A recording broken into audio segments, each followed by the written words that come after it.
Welcome in. It is Wednesday, July 9th, and on No Huddle Rodeo today, we are continuing to recap Cowboy Christmas, talking about the biggest movers across pro rodeo, the highest standings jumpers through every event. We've got two team ropers, two steer wrestlers, and a bull rider that we are going to discuss today. Thank you, as always, to Runyons and Justin Boots. And we're just going in order of who moved up the most in the standings and working our way down from there. I've got, including the team ropers as separate athletes, which will come into play later. We've got 7 people that we are going through, 7 Cowboys who jumped at least 10 spots in the world standings between July 1st and July 8th. And we're going to start with our bull rider, our only rough stock athlete of the bunch, and that is Jordan Spears, who went 5 for 8 over Cowboy Christmas. He won about $25,000. The largest check of that came from a win in Cody. He was also 3rd in Basin City, 3rd recently at the Oakley Extreme Bowls, where he was also 89 plus points. He was 89.5 there, actually, his highest score of the Cowboy Christmas run. He went from number 32 to number 16 in the PRCA World Standings. So a good example of exactly what I and other people have told you over the course of this 4th of July run is there are going to be people who come out of nowhere into NFR contention. Jordan Spears went to his first NFR since 2019. Last year in 2024, finished 9th in the average, and it didn't look likely. It was pretty much now or never for a lot of the guys we're going to talk about. If you're going to make a move and get into NFR contention, Cowboy Christmas run and the Calgary Stampede after, if you have already qualified, are really your last big opportunities to do so. So Spears goes from 32 to number 16 outside the top 30 to squarely on the bubble there. Same was true for Andrew Ward and Jake Long, the Greeley champions, the second highest earning team roping pair. Both the team roping pairs that we are discussing today are new pairs in the team roping. Andrew Ward and Jake Long both won about $10,000 in Greeley. They were 4th in Mandan, 2nd in Oakley City. They won Red Lodge as well. You tally it all up, and it's about $26,000. What did that do for them? Well, they started both at number 28 on July 1st. They were both number 28 in the world. So much like Jordan Spears, right around ranked number 30. Well, Jake Long, now 16 in the world. Ward, now 14 in the world. So that makes for a bit of an interesting situation. Split partners on either side of the bubble there. And they've both got big NFR streaks that they are trying to keep going. Andrew Ward has been to 5 straight NFRs. Jake Long would be his 3rd different partner. Jake Long is looking to make it 12 straight NFRs, 15 in the last 16 years. He has never won that coveted world title. Neither has Andrew Ward. They have both won the average in their career, however. And Long has had, Ward would be his 9th different partner in his NFR career. So remarkable longevity for Jake Long to go to already 11 in a row, 14 in the last 15, hoping to make it 15 of the last 16. Obviously the mark of a terrific, terrific team roper if you can do it over a decade and a half with almost 10 different guys as your partner. Does not matter who Jake Long is cleaning up for. He is going to do just that. Next one, we're going to the bulldogging back-to-back with Gavin Soileau and Kyle Irwin. They both, again, went from, they made very similar jumps, I guess is what I'm trying to say. Gavin Soileau went from number 28 to number 16 in the world.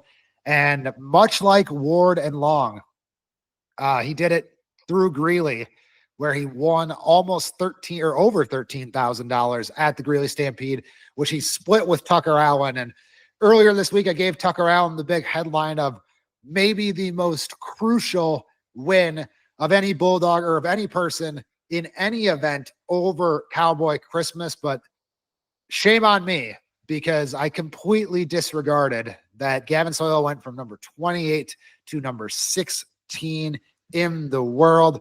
He also won Red Lodge, Montana as well. And remember, This is a college champion looking to make his first NFR. Last year, Cash Rob won the average in his NFR debut. So there's precedent there. If you can get in, he could win the average. It's just as likely as anybody in the mix. And again, he's a college champion. He's got that championship pedigree, 25 years old, and by far now, coming up for the rest of this summer, the best opportunity of his career to make his first national finals rodeo. Now, Kyle Irwin, very similar jump. Like I said, he was number 29 at the beginning of the Cowboy Christmas run on July 1st. He moves up to number 18 in the world, finished second in a round in Oakley or in St. Paul, and then second overall in Oakley City.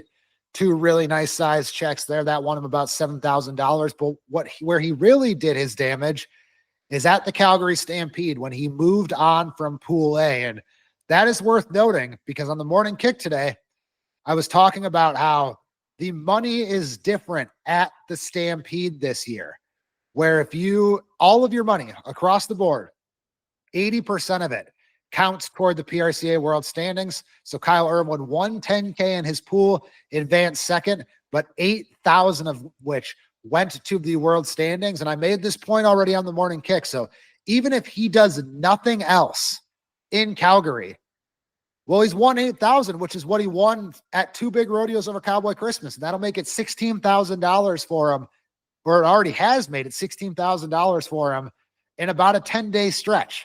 And so that cannot go understated. Just how much is at stake in Calgary, not only for winning it. Obviously, if you win it, you'll take home 40,000 right there toward the world standings, probably 50-ish thousand overall. But even just getting out of your pool is basically worth winning a big rodeo. I mean, getting out of your pool the way he did it with his money total with $8,000, that's about what you get for winning Cody in the steer wrestling. So again, just a huge opportunity to really make changes there where Kyle Irwin had a good Cowboy Christmas. Again, second place in 2 rounds of 2 rodeos is nothing to scoff at, but then he went and more than doubled that money in Calgary. And that's really what powered him up 11 spots in the world standings. The final pair, because it's team ropers that we are going to talk about, we probably saved the best for last year, the most critical jump that I saw. Clint Summers and Jade Corkill, a new team. Jade Corkill back in action for the first time in a year and a half or so, looking to get back to the National Finals Rodeo. That was goal number 1, and he was number 17 in the world. So that had to be the forefront entering Cowboy Christmas is, okay, step 1, get back to the NFR. But when you do get back to the NFR, step 2 is win the average, win the gold buckle. Well, now him and Summers are instantly in gold buckle contention because they went from number 17 to number 6 in the world standings. They won almost $30,000 over the 4th of July. They were the highest earning team roping pair. They cashed at 9 of 10 rodeos they went to. They won 7 checks of more than $2,000 in that stretch. They just cleaned up out west. They won Cody. They won Jordan, 3rd in Livingston, 3rd in Red Lodge. They dominated in Montana. You tally all that up and just way ahead of everybody because you look at it too. Wade and Thorpe, they moved up 5 spots, for example, from number 10 to number 5. They won about $19,000. And so they were the 5th highest earning team roping pair over the Cowboy Christmas run. Summers and Corkill out-earned them by about 10 grand right there. And also, there's obviously no team roping in Calgary. So there's no one who's going to suddenly jump them or surpass them. They are firmly entrenched in the top 10 at number 6 and maybe soon the top 5 because those two teaming up and roping together, they're one of the most immediately decorated pairs that we have overall in pro rodeo. And so look out for them. All the other guys we talked about, they went from around 30th, like I said, they went from not even in the NFR picture to an afterthought in the NFR picture to on the bubble, barely in the top 15. that was the difference for a lot of guys. The difference for Summers and Corkill was bubble to world title contention. Definitely a pair I've got my eye on for the next 2-3 months moving forward, because I could very well see them continuing to rise in the world standings. They won Pecos right before Cowboy Christmas started. So really going back to not even July 1st, but going back to June 25th, they have been absolutely terrific. And I just want to say before we go, one, thank you for watching. Two, no one's asked me for a hat yet, which I'm a little offended by, but that's neither here nor there. The final thing is, I just want to point out, we picked out 5 total people, or 5 topics, people, including the team roping pairs. I messed that up, but 7 athletes is what I'm trying to say. We picked out 7 athletes who moved up over 10 spots in the world standings in about a week. And that's exactly what we warned you about. That is exactly what the 4th of July is all about. That's exactly what Cowboy Christmas is all about. And Calgary, like I said, is really the last chance to see big shuffles, big moves, maybe in Cheyenne, maybe when someone gets hot, but you're not going to see a week where 7 or more, if I missed anyone, let me know, where 7 or more people jump at least 10 spots in the PRCA World Standings. And that is what makes this time of year so great and such fun watching at all of these rodeos. So I hope you enjoy your Cowboy Christmas. I hope you enjoy your Calgary Stampede. We've got the NFR Open going on right now. And then in 10 days or so, we spin right around to Salinas and Cheyenne. The calendar does not let up, but we are going to be here every Tuesday, Wednesday, and Thursday. Morning time, 9 a.m. for the morning kick. Afternoons, 1 p.m. for No Huddle Rodeo. Like I said, all the time, bringing it to you from every angle on the U.S. Cowboy YouTube channel. And those are your biggest movers from the 4th of July Cowboy Christmas run. Thank you for joining us. We will wrap up our week on YouTube tomorrow, and we will see you then on U.S. Cowboy.